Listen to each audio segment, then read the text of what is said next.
Es cuestión de fe. Cuestión de fe. Es cuestión de fe. Eso es cuestión de fe. Es cuestión de fe.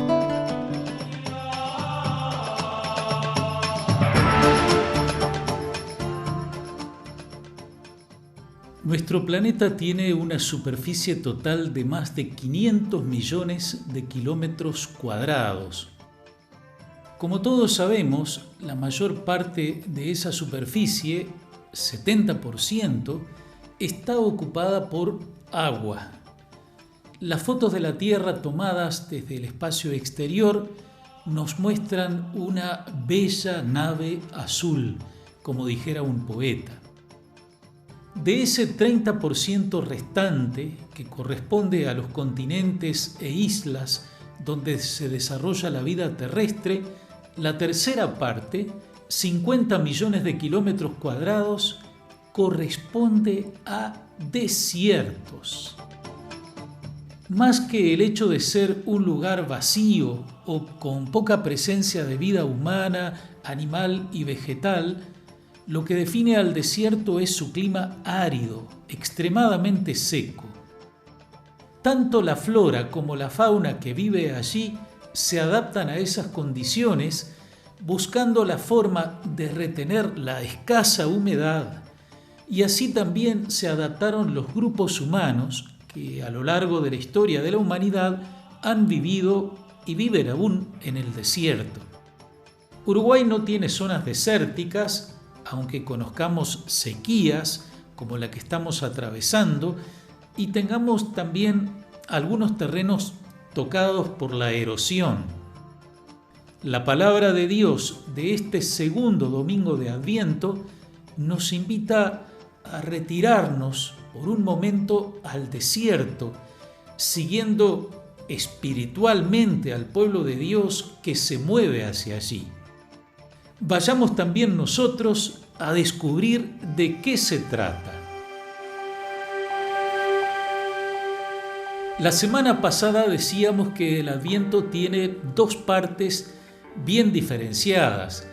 La primera nos orienta hacia la segunda venida de Cristo, que esperamos, y la otra parte, a partir del día 17, nos encamina a la celebración de la Navidad. El Evangelio que leímos el domingo pasado tenía un tono apocalíptico, muy propio de esos anuncios de la segunda venida de Cristo. Hoy nos encontramos con Juan el Bautista. Del Bautista nos hablan los 4 evangelios y es también mencionado en los Hechos de los Apóstoles. También se refiere a él el historiador judeo-romano Flavio Josefo. La próxima semana veremos cómo nos presenta su figura el evangelista Juan. Pero este domingo la presentación está a cargo de Marcos, que nos acompañará en este nuevo ciclo litúrgico. El pasaje que leemos es el comienzo mismo del Evangelio de Marcos.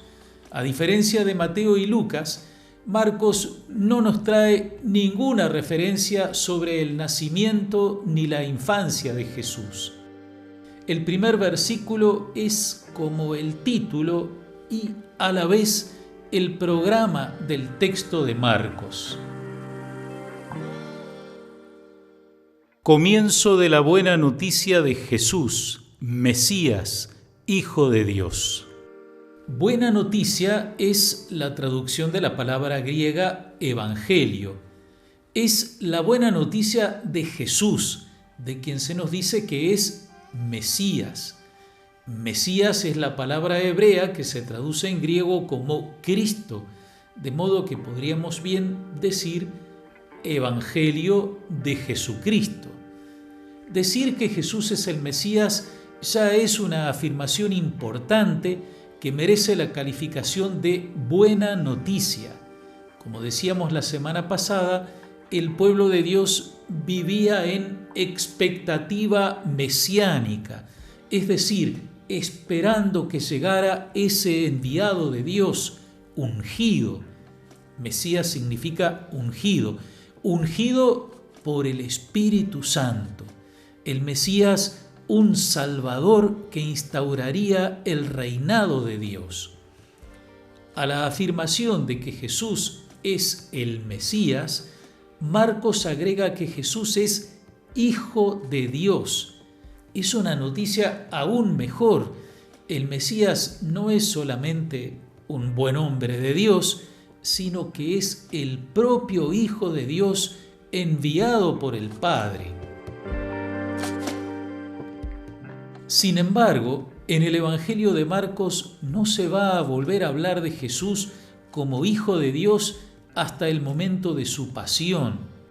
Allí, al pie del Calvario, un centurión romano fue testigo de una muerte completamente diferente de cualquiera que él hubiera visto. Y no olvidemos que estamos hablando de un hombre de guerra, que ha visto morir a amigos y enemigos, a inocentes y a condenados. Ante Jesús, que acaba de morir en la cruz, el centurión proclamó: «Verdaderamente este hombre era Hijo de Dios».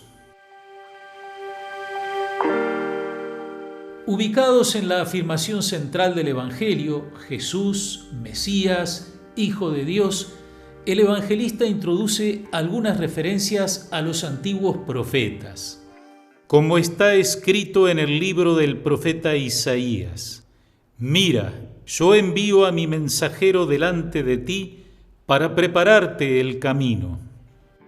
Aunque Marcos menciona a Isaías, este versículo está tomado del profeta Malaquías. El versículo siguiente, que sí pertenece a Isaías, se corresponde muy bien con el anterior. Una voz grita en el desierto: «Preparen el camino del Señor, allanen sus senderos». El texto de Isaías que cita Marcos lo tenemos en la primera lectura, de modo que podemos compararlos. Una voz proclama: «Preparen en el desierto el camino del Señor, tracen en la estepa un sendero para nuestro Dios». Isaías habla de un camino que hay que preparar en el desierto.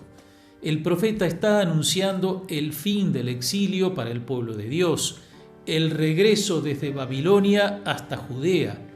Para eso hay que cruzar el desierto, pero Dios vendrá por él trayendo a su pueblo. En cambio, Marcos nos habla de una voz que clama en el desierto: «Preparen el camino del Señor». El desierto aquí es el lugar donde está la voz que llama a preparar el camino del Señor, pero el camino no pasa por el desierto, pasa por los corazones que se abren a la predicación de esa voz.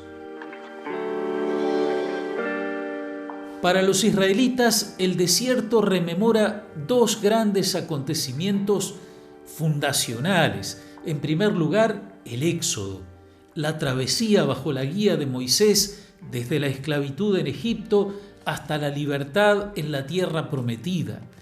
El desierto evoca el lugar del noviazgo de Dios con esa esposa que es su pueblo. Es lugar de tentación. Allí fue Jesús después de su bautismo para enfrentar al tentador.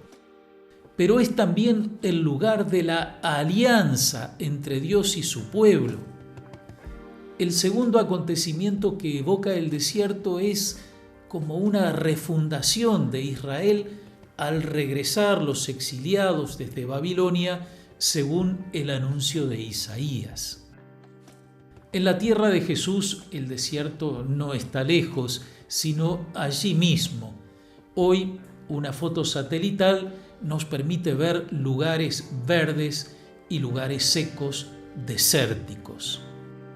Con estas referencias y estas connotaciones del libro de la Primera Alianza, del Antiguo Testamento, Marcos introduce en escena a ese personaje que, con las palabras de Isaías, ha anunciado como la voz.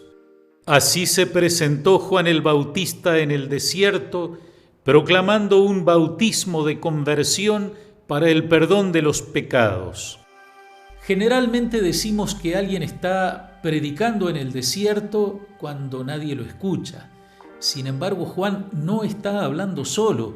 Marcos nos dice que toda la gente de Judea y todos los habitantes de Jerusalén acudían a él. Hoy diríamos que Juan el Bautista tenía un gran poder de convocatoria. Es que su mensaje iba al encuentro de la expectativa de la gente. Hacía tiempo que se esperaba alguna manifestación de Dios.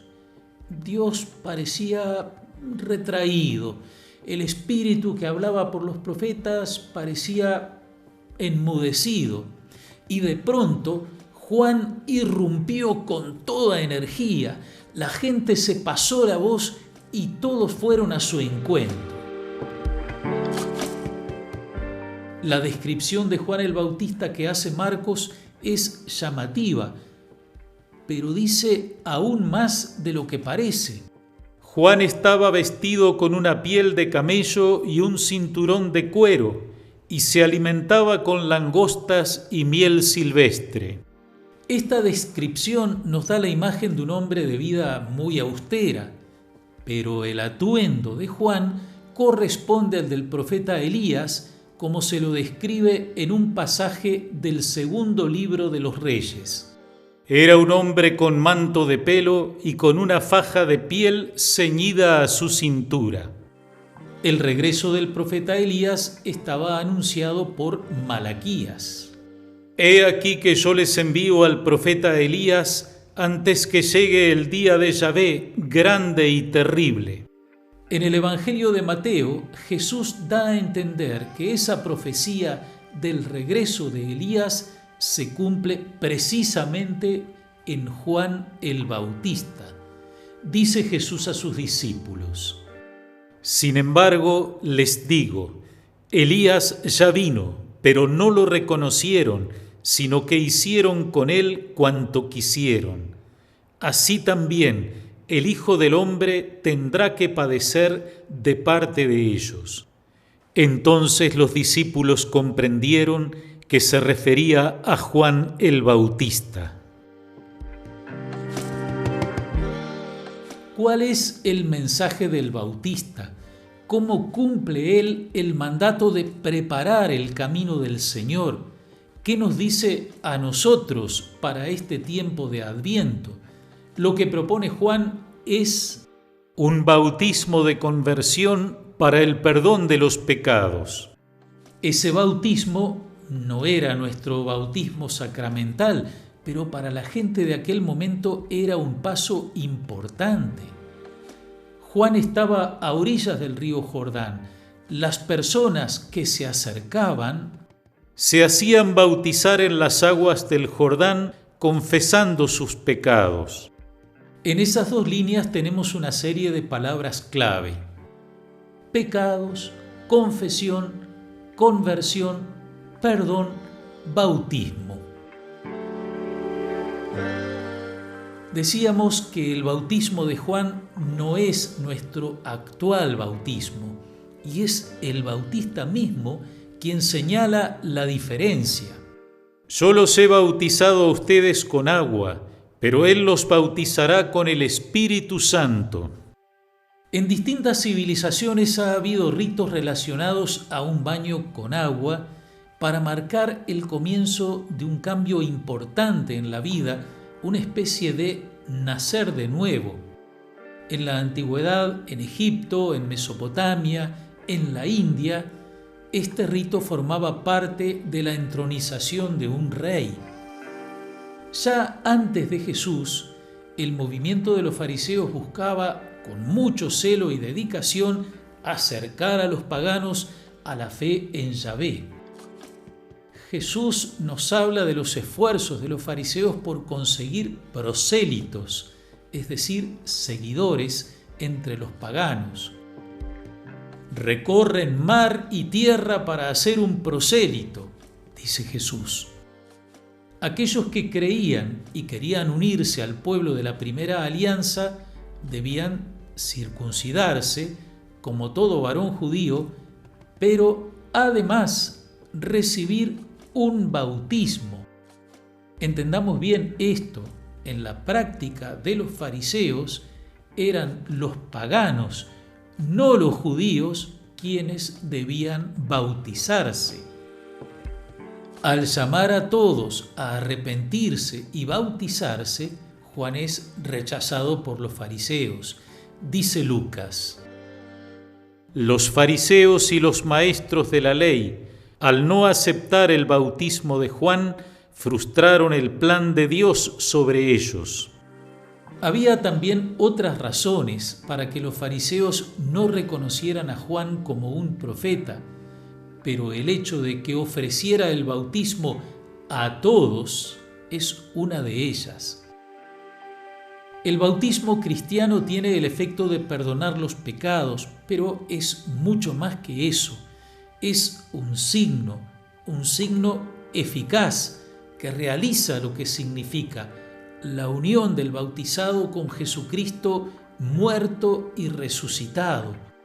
Para Juan, preparar el camino de Dios significa sobre todo convocar al pueblo, predicar llamando a la conversión y ofrecer un signo de ese nacimiento a una vida nueva que es su bautismo, por el cual recibían el perdón de los pecados. La gente que iba donde Juan lo hacía con mucha seriedad, confesaba sus pecados, lo que supone haber examinado la propia vida delante de Dios, haberse arrepentido de toda maldad y tener un profundo deseo de conversión. En este tiempo de Adviento, a quienes ya hemos recibido el bautismo cristiano, el bautismo con el Espíritu Santo, la predicación del Bautista no nos conduce hacia ese sacramento que no podemos recibir de nuevo. Sin embargo, hay otro sacramento a través del cual se renueva la gracia del bautismo que nos hizo hijos de Dios. Se trata del sacramento de la reconciliación o confesión. Las limitaciones de este tiempo de pandemia dificultan el acceso a este sacramento, pero se sigue celebrando y siempre podemos pedirlo a los sacerdotes. La confesión o reconciliación, recordémoslo, supone confesar los pecados ante un sacerdote y recibir a través de él el perdón de Dios por todas nuestras faltas. Esto hecho con una actitud de conversión, arrepentimiento de las faltas cometidas, firme propósito de no volver a hacerlas y sobre todo la decisión de orientar o reorientar la vida hacia Dios en el seguimiento de Jesús. Esa es la misión de Juan, prepararnos al encuentro con Jesús. Ya volveremos sobre esto la próxima semana. Mientras tanto, podemos volver un poco atrás a estos pasados domingos en los que leímos el capítulo 25 de San Mateo con sus 3 parábolas, porque esas 3 parábolas nos dan una buena pista para un examen de conciencia. Parábola de las 5 vírgenes necias y las 5 vírgenes prudentes. ¿Mantengo encendida la lámpara de mi fe? Parábola de los talentos. ¿Estoy haciendo producir los dones que he recibido de Dios, poniéndolos a su servicio y al servicio de la comunidad? Parábola del juicio final. ¿Estoy ayudando de alguna manera a Jesús presente en sus hermanos más pequeños que están pasando alguna necesidad? Amigas y amigos, gracias por su atención. Sigamos cuidándonos entre todos. Sigamos caminando en el espíritu del Adviento. Que el Señor los bendiga y hasta la próxima semana, si Dios quiere.